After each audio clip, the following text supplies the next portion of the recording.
Hello,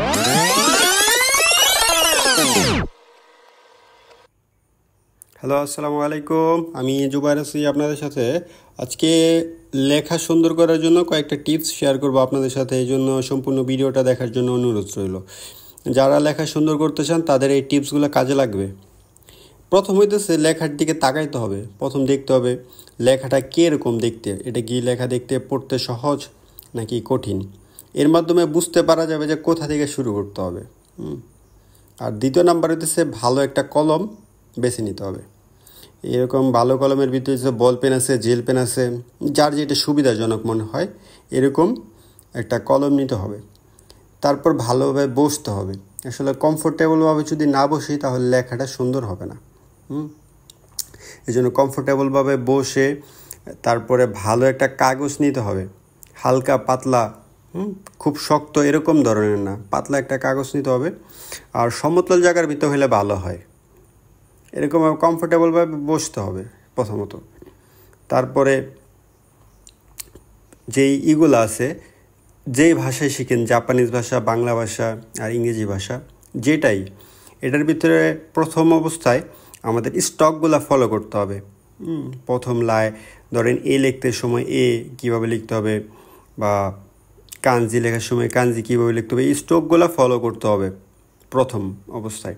আর হচ্ছে ধীরে ধীরে লিখতে হবে, যত ধীরে ধীরে পারা যায়। এত তাড়াহুড়া করার দরকার নেই। আপনি যত ধীরে লিখবেন, আস্তে আস্তে আপনি তাড়াতাড়ি লিখতে পারবেন, কোনো সমস্যা নেই। আপনার লেখা যখন সুন্দর হয়ে যাবে তখন আপনি দ্রুত লিখতে পারবেন। কিন্তু প্রথম অবস্থায় যত পারবেন ধীরে ধীরে লেখার চেষ্টা করবেন। আর একটা জিনিস, সবগুলো অক্ষর এক মাপের রাখার চেষ্টা করতে হবে। সবগুলো অক্ষর যাতে এক হয়, কোনোটা যাতে ছোট বড় না হয়, এই দিকে খেয়াল রাখতে হবে। তারপর হচ্ছে যদি পারা যায় এরকম কাগজের মধ্যে লাইন করা যেই কাগজগুলো আছে, ওই কাগজগুলো নিলে ভালো হয়। তাহলে আসলে এটার মধ্যে সাইজটা বোঝা যাবে। তারপর লাইনের যেই কাগজগুলো, এই কাগজগুলো আসলে যে আমি যে এটাতে লিখতেছি, এই কাগজগুলো আসলে কি বলবো, মানে অনেক সাহায্য করবে আপনাদেরকে হাতের লেখা সুন্দর করার জন্য। আর প্রতিদিন কমপক্ষে 15 থেকে 20 মিনিট এইরকম লেখার পিছনে ব্যয় করতে হবে। আপনার ক্লাসের পড়া হইতে পারে বা যে কোনো জিনিস, এটার উপরে লেখার উপরে শুধু 20 থেকে 25 মিনিট ব্যয় করতে হবে প্রথম অবস্থায়। আসলে পরে এগুলো লাগবে না যখন। আবার এটা কি করতে হবে, লেখাটা কীরকম হয়েছে এটা মিলে দেখতে হবে আগের লেখাটার সাথে, যে কতটুকু ইমপ্রুভ করলাম আমি আগের লেখাটার সাথে। ধরেন আজকে একটা লেখা লিখলাম, কালকে আবার তো লিখবো, কালকে যদি ইমপ্রুভ না হয়, এরকম আস্তে আস্তে প্রতিদিন ইমপ্রুভ হবে লেখা। এজন্য প্রতিদিন লেখাগুলো একটার সাথে আরেকটা মিলিয়ে দেখব। এই জন্য এইভাবে করলে আমাদের লেখাগুলো সুন্দর হবে। এটা আসলে একদিনে সুন্দর হওয়ার জিনিস না, 2 দিনেও সুন্দর হওয়ার জিনিস না। এটা আসলে প্র্যাকটিসের উপর, সম্পূর্ণ নির্ভর করে প্র্যাকটিসের উপর। আপনি যত প্র্যাকটিস করবেন আপনার লেখা তত সুন্দর হবে।